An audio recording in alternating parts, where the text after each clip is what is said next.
And it's time for Games of August. There are things coming out this month, things that are very interesting looking, things that may not be so interesting looking. I don't know enough, so I'm doing a little bit of an intro here because I need to make sure I know what I'm talking about and not look like an absolute fool. I fear that I've done that anyway, so Matt, take it away. Very good introduction, Alan. I know, top quality. This is why they pay me the big bucks. Right. So yes, we do have some good stuff coming out in August. Let's start with South of the Circle comes out on August. This is PlayStation 4, I should say. So South of the Circle comes out on August 3, and that is you are in a plane that crashes in Antarctica and you need to survive in the cold because it's Antarctica. So it's a little bit cold. And yeah, that looks good. That's one of them indie artsy games. You're going to enjoy that. And then one day later on August 4, Sword and Ferry Together Forever comes out. This is basically China's Final Fantasy. So it's this massive RPG, not JRPG, massive RPG property out of China. They've made TV shows about it and everything. There's like a stage show and it's this massive multimedia property. And they've only just started to localize them into English. This is the latest one. You don't need to have played the previous ones to enjoy it. And it looks really, really good. I'm really excited for that. Then we've got Gigabash on August 5. Gigabash is the kaiju thing. So if you like your Godzillas, then you can enjoy that one. On August 9, we've got 2 Point Campus, which is the sequel That's of the sorts. doctor one. Yeah, but this is now a school, Alan. It's like a college, university. Oh, yes, because let's make profit off students. Yeah, making money off students. That's going to be fun. If you enjoyed 2 Point Hospital, then you'll enjoy 2 Point Campus, one would assume.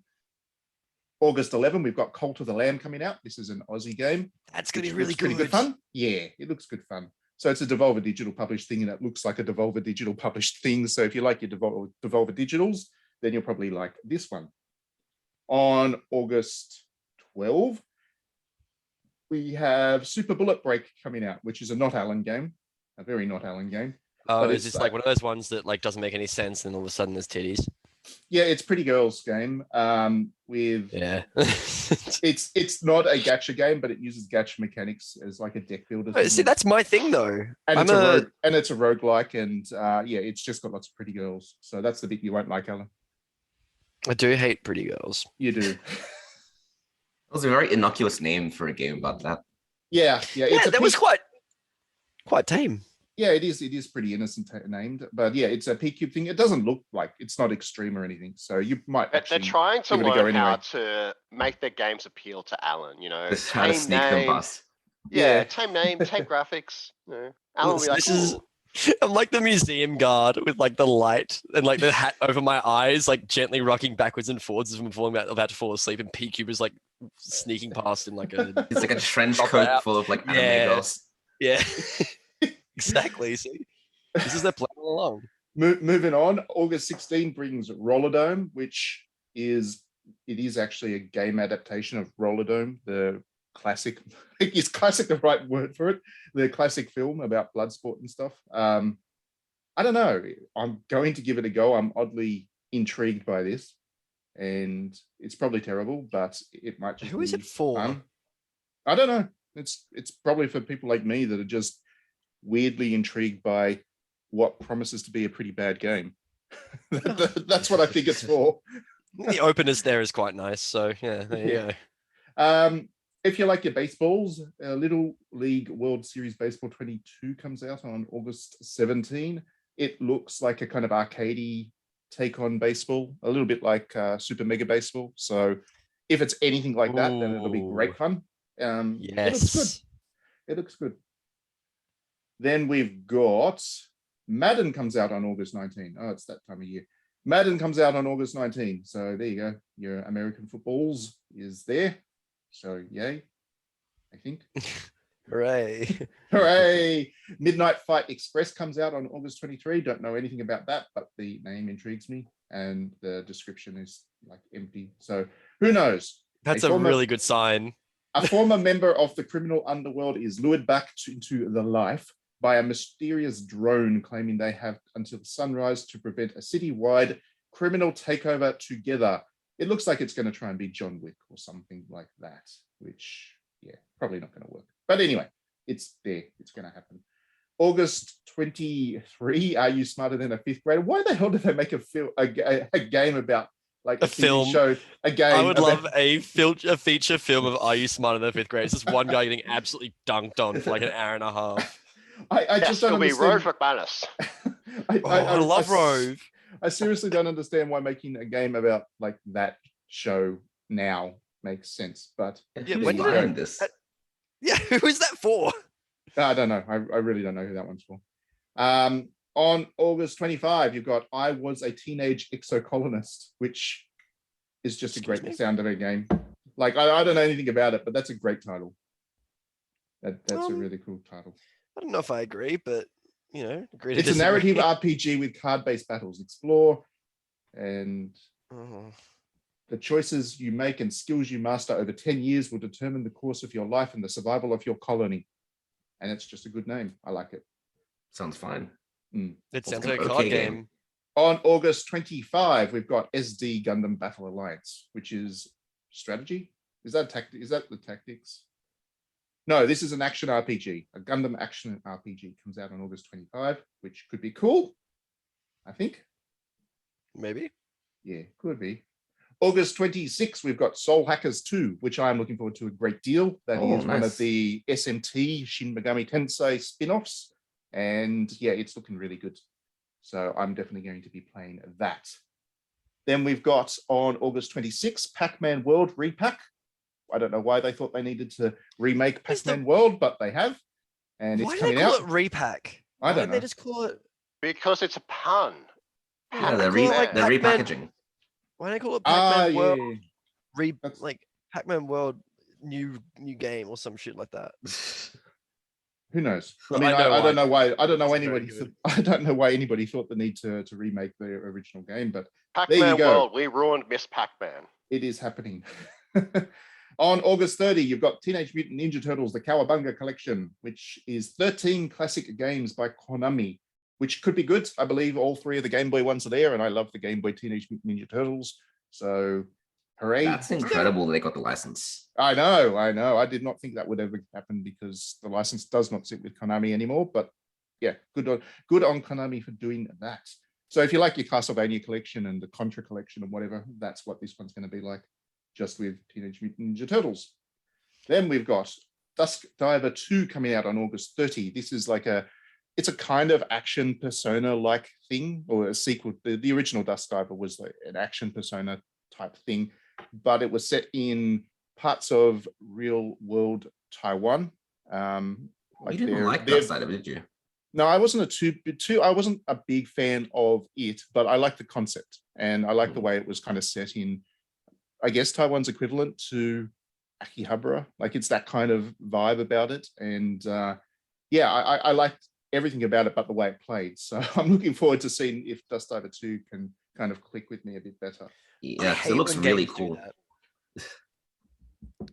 It's such a shame when you come across a game that you're like, this is such a cool concept, a cool idea, but it's just not executed well at all. Yeah, it just disappointed me in the execution. So I'm really hoping this one turns it around. I actually have a preview of it sitting here waiting for me to find some time to play it this week. So I will give it a go when I can. On August 31, we've got Phantasy Star Online 2 coming to PlayStation finally, and I just know what? I just know I'm going to play it and then get lost in it. I'm going to get so lost into it. I really wanted to play it, but I wasn't going to buy an Xbox for it. So now it's on PlayStation, and it's going to be dangerous for me. And I'm going to do it, and I'm going to lose all my time, and it's going to be Alan's fault. It's my fault. Yeah, I'm going to blame you. Yeah, it's fair. All right, so that's PlayStation. That one. That's PlayStation 4 a lot. See, PlayStation 5 has a lot of the same stuff. I'm just rolling through it to see if there's anything kind of unique to PlayStation 5. There is Way of the Hunter. Now, why do I know? Oh, no, let's pass on that. That's the hunting game. It's a hunting game, yeah. Yeah, let's pass on that one. I do not approve of that. Here we go. Thymesia. Thymesia comes out on August 18. This is an exclusive to PlayStation 4, well, the next generation of consoles. I think it's also on Xbox.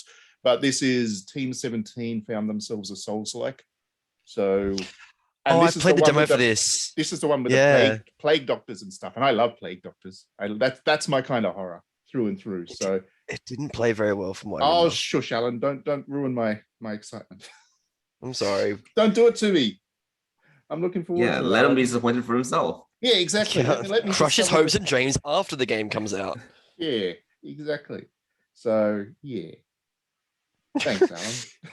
No worries. Thanks a lot. I'm not sorry, but I'm a little bit sorry. Yeah, how dare you say what games are going to be like, Ellen, on this podcast about how Yeah. what games are going to be like. Yeah, I'm a big fuckhead. August 23, we've got Saints Row, which I assume Alan will be. Yes. Yeah. Yes, I will, but I'm not going to play it for a while. Which Saints Row? Saints Row, the Saints remake. Row, the Like it's a first new one, reboot, remake. rather. Oh, reboot. Oh, the is it? reboot. Okay. Yeah, sorry, I said the wrong one. But it's brand new. It's set in like in California rather than in like New York. I was very curious about where they could take that series after what they did in 4. It was like, I think you're out. I think you're done. You're done here. Yeah. No, it's a complete reboot. It's new characters, new location, new everything. Because at the end of 4, it's pretty clear that they're just like done. Yeah. So cool. I'm glad you're looking forward to that, Alan. I'm not. Thanks. Yeah, it's fine. It's gonna be not my- crass and stupid and immature, and I'm here It's for not. It's absolutely not my kind of thing, but I'm glad it's there for people that like it. that. For immature little shits like me. On August 30, we've got Inscription coming to PlayStation 5. I'm looking forward to that. Great game. After everybody could not shut up about it on PC, I have been waiting for my chance to play it, and this will be my chance. So there we go. Horror-themed roguelike, isn't it? Yeah, it's very much your thing. It's a card game. Yeah, But it's it's a card game. cool. And then on August 30, Destroy All Humans 2 Reprobed comes out. So for speaking of crass and stupid humor, there you go. There's more of that coming, Alan. I do love me some. It's also Australian made, isn't it? Originally, like it was made by Yes, it Chrome. was. Yes, Yeah. that's correct. It was an Australian-made series, so good on them. Right, now moving over to Switch. We just did like as many games as we would normally do an entire month, but for I just know. the PS4. I know, it's a big month. It's a huge month. So Switch has a lot of stuff that is also on the other platforms, of course. You got South of the Circle coming out, which looks good. Here's a game that Alan's going to absolutely love. You're going to love this game, Alan. Massage Freaks. And this is a rhythm game with extreme fan service. And yeah, that's basically the concept. I think It's video rhythm. games are a mistake as a whole. It's a rhythm game where you got to massage people like in time to the rhythm, and yeah, it's Do they moan when you do it? Oh, you can guarantee they'll be moaning. No. Does it come with an adapter for the Joy-Con? I just made the same noise that Sideshow Bob makes when he steps on a rake. Yeah, you're gonna absolutely love Massage Freaks, Alan. Mm.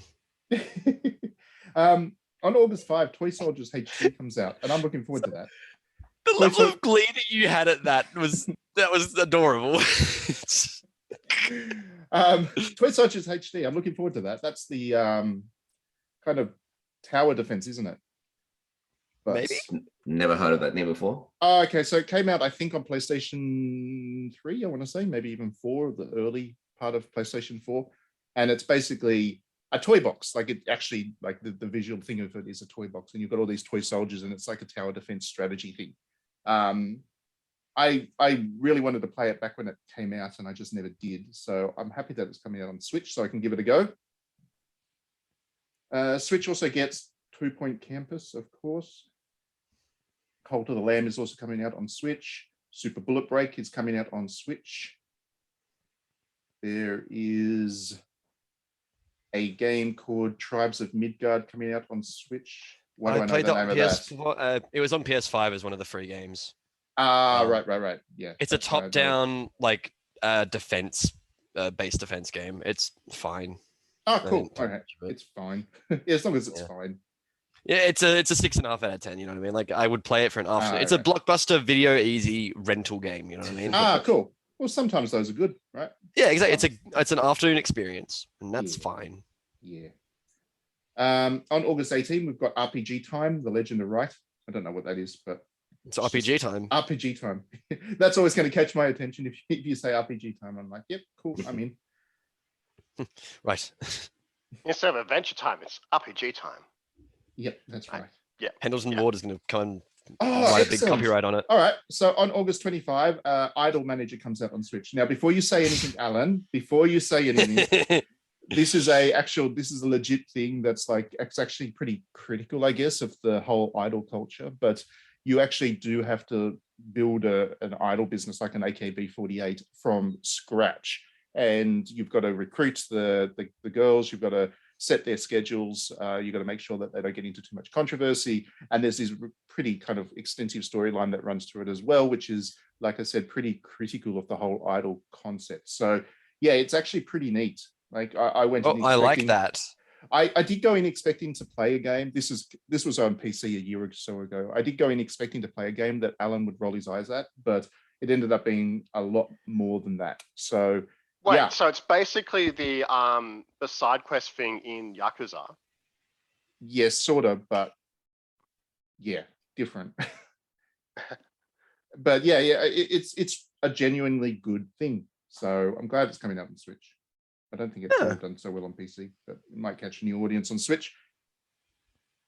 Rolling through, again, a whole bunch of stuff. PacMan Repack comes out on Switch as well. Teenage Mutant Ninja Turtles comes out on Switch as well.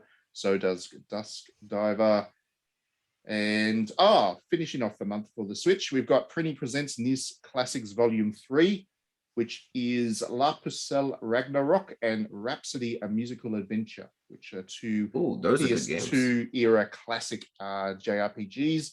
And yeah, those packs have been pretty good so far. Each time there've been two games that just wouldn't get a re-release by themselves, but by putting them together as kind of a two-pack collection. They can price it as a full game. They can price it as a full game. They can position it in a way that people will buy it and out of curiosity, and they give these games a second run. So La Pucelle is excellent, and Rhapsody is really, really good. So yeah, that'll be a good way to finish off the month. And at the end of that, we're all going to be dead because we wouldn't have slept a wink for the entire month. What a month of games. Sleep is for cowards anyway. Yeah, what a month of games. Jesus Christ. Harvard, pick one. Oh boy. You're stuck on an island, and for some reason you get access to one game that comes out in August, and that's it. Which one will it be? There's a lot of like things that make me go, oh yeah, I'd play that, but nothing that stands out as just absolutely incredible for me. But I think the one I'd enjoy the most is the TMNT collection. I'm big on all those Konami collections, and Konami has made some really good collections. They have, haven't they? It's like people love to rag on Konami, but those collections have been really good. The Castlevania one I absolutely loved. Both of them actually, the GBA Castlevania one as well. Because I bought the Symphony Plus Rondo one, which was really, really cool. Oh right, yep. Oh, that was on PlayStation, right? Yeah, it was on everything. It's not on Switch. I think it's on Switch. I don't think so. Pretty sure there's no Symphony on Symphony on Switch. There's no Symphony on Switch. Nope. No. That's insane. That game is very good. It should be on everything. Yeah, so the Switch has got the GBA collection, which is the three kind of Metroidvanias, as well as, for some reason, one of the other Castlevanias. I can't remember which. And then there's Dracula also, X or something. Yeah, Dracula X, which is just there for some weird reason. To make it full. Yeah, it doesn't really belong in the collection. And then there's also the Castlevania collection, which is like the NES through to the Super NES Castlevanias with all the ones in between. That one's pretty good. That's the one I'm. You know what collection they need to make? They need to make a Survival Kid / Lost in Blue collection. I'd be down for that. Lost in Blue is the diving game, right? No, Lost in Blue Survival is the games. spiritual successor to Survival Kids. Yeah, you're stuck on an island. You got to survive, Alan. It was a DS1 hence- title. It's like you're shipwrecked. I know this game. There was 3 DS games. There was 1 Wii game, and then there was the 2 Game Boy Color games, which were called Survival Kids. And the second one only came out in Japan. And the second one had an even more bizarre plot in terms of their whole evil guys are like doing all this weird stuff. There were volcanoes, all this other cool stuff. It's never just survival. It's always just like also the mafia's on the island for some reason. I do like that. Yeah, but that's not coming out in August, so stop giving people hope. Alan, what about you? Pick one game. I honestly could not tell you one thing that we've gone through in this list that I'm like, yeah. Really? You went for Saints Row. I did, but like even then, I'm not going to buy it for a very long time. You know what I mean? Maybe But it's just too many games, so it's hard to. it's pick too out many one. bloody games, honestly. Yeah. This is the issue: is that by the time you're listening to this, everyone, Xenoblade 3 would have come out, and that's basically the only game that I'm interested in purchasing for a very long time. So, you know, games are cool. Okay. I'll pick Saints Row out of like obligation, but I'm not happy about it, Harvard. All right. And Trent, what about you? See, I was kind of vibing south of the circle because you accidentally said Antarctica, not the Antarctic. But then, so I had like awesome. It is flashbacks Antarctica. of- It's not the Arctic. Yeah, it is because it's got penguins and polar bears and like the UK. Dude, it's plains and stuff. Antarctica. It's Antarctica. Is it? I'm telling you. Yes, it is Antarctica. Well, why are all the maps? Why do you of, think it's like, called South of the Antarctic? Circle? Because it's south of the thing. The I don't Arctic know. Well, if Circle. it's definitely Antarctica, I'm all for that because I've done the flyovers of Antarctica and like fell into Antarctica. Well, not fell into Antarctica. You but, like, fell into if- Antarctica. That's Fell into the continent Right off the itself. plane. Yeah. like they do like pretty low flights, like down to like only like 5,000 feet. Anyway, so my whole thing is, what if like something like that crashed? Then it could be like a cool survival game, and even though it's like modern, the game's like the 60s or whatever it is, like an old game. That could be cool. That could be vibe. That would be a vibe.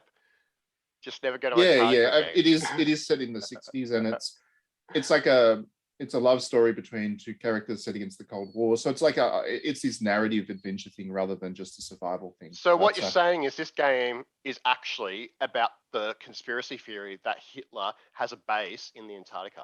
Yeah, something like that. Probably. This That game does- sounds more and more wild the more you talk about it. Yeah. I thought it was just like a you're on the ice, don't die. No. This is like you look up the art and stuff. It's got this kind of impressionist style, very indie look about it, and yeah, it's just about it is about survival, but it's also like the socio-political situation of the time, and it is a bit of a romance story in there, but it looks really nice. It looks really, really good.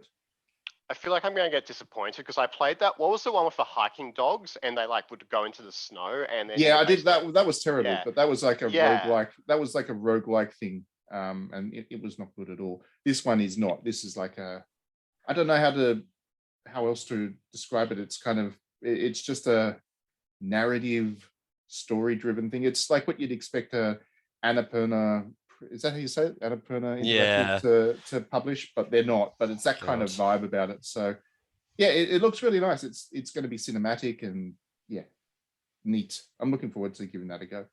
But that's not what I pick. My pick for this month would be Sword and Ferry Together Forever. I really loved Sword and Ferry 6 when it came out on PS4 a few years ago, and this one looks even better. It's very Chinese. Like it's very, very Chinese in the same way that Final Fantasy is very Japanese. So I hope it does well. I really hope that they can get more traction for Chinese games in the West.